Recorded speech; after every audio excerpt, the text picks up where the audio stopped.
Why did Sister Jean's last video bring millions to tears?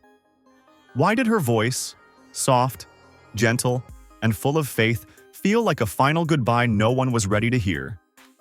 And what really happened in those quiet final weeks before the world lost one of the most beloved figures in college basketball history? Today, we look back at the emotional farewell of a woman who became more than a chaplain. She became a symbol of faith, perseverance, and hope. This is the story of Sister Jean Dolores Schmidt, the soul of Loyola University Chicago. It was late Thursday night when Loyola University Chicago broke the silence. Their official statement read, "This is a tremendous loss of someone who touched the lives of so many people. We appreciate everyone's thoughts and prayers during this difficult time." At 106 years old, the world lost a woman whose spirit had transcended generations. Sister Jean, the nun who made college basketball her ministry, was gone. But the pain hit even harder because the news came barely 2 weeks after she had retired from her lifelong role as minister and chaplain of Loyola's men's basketball team. People couldn't believe it. How could someone so full of life, who inspired so many even in her 100s, suddenly be gone? Fans had noticed something different in her last public video. Her tone was calm, her words full of reflection.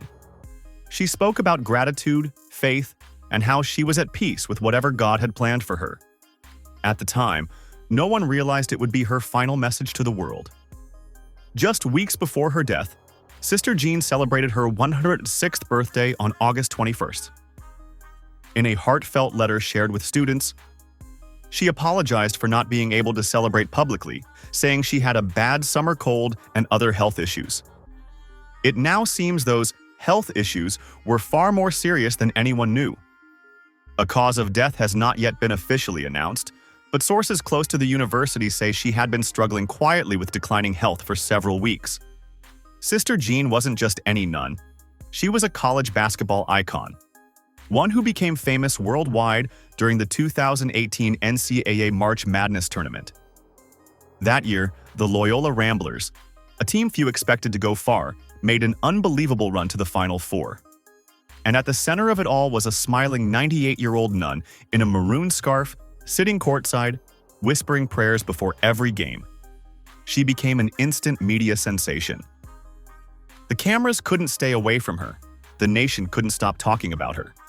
Her pregame prayers, her joyful spirit, and her encyclopedic knowledge of the team's opponents turned her into a global phenomenon. Social media exploded with photos, memes, and heartfelt posts. To everyone watching, she wasn't just a fan. She was a guiding force, the team's guardian angel. As soon as news of her death broke, tributes flooded social media. Former players, coaches, celebrities, and even politicians shared stories of how Sister Jean had touched their lives. Loyola's president, Mark C. Reed, released a deeply emotional statement saying, "In many roles at Loyola over the course of more than 60 years, Sister Jean was an invaluable source of wisdom and grace for generations of students, faculty, and staff." While we feel grief and a sense of loss, there is great joy in her legacy. Her presence was a profound blessing for our entire community, and her spirit abides in thousands of lives. That spirit, he mentioned, wasn't just a figure of speech. People genuinely believed Sister Jean carried something divine.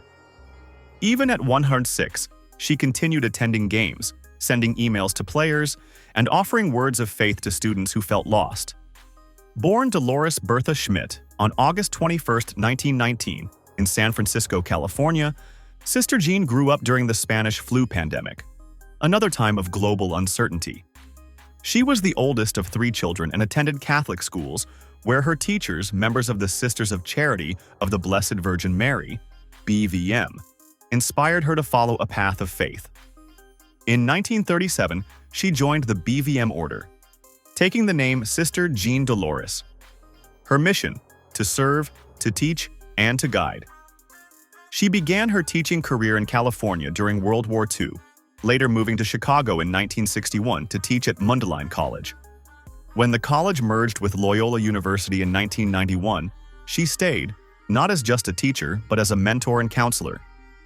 And in 1994, at the age of 75, when most people were retiring, Sister Jean took on a new role: chaplain for Loyola's men's basketball team.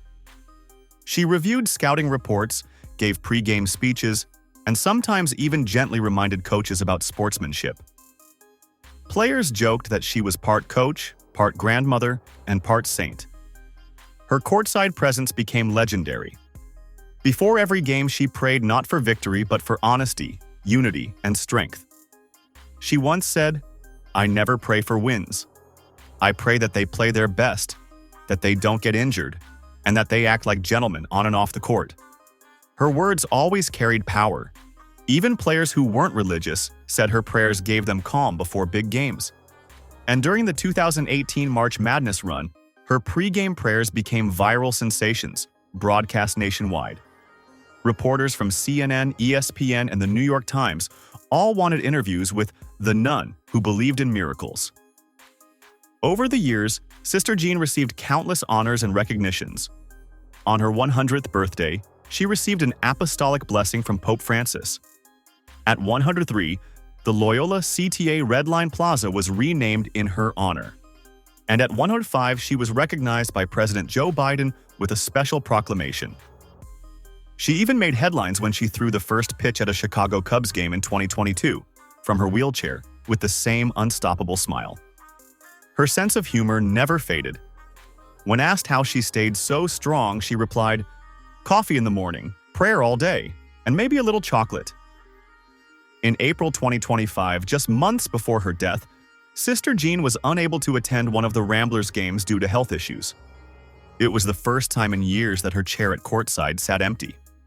Fans noticed, and many feared it might be the beginning of her farewell.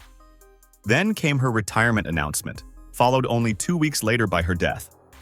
For many, it felt like she had given her final blessing and quietly said goodbye. Those who saw her last video said it felt different. She spoke slowly, smiling as always. But her words carried a sense of finality, a peace that comes only when someone knows their time has come. It wasn't a goodbye filled with fear. It was filled with faith.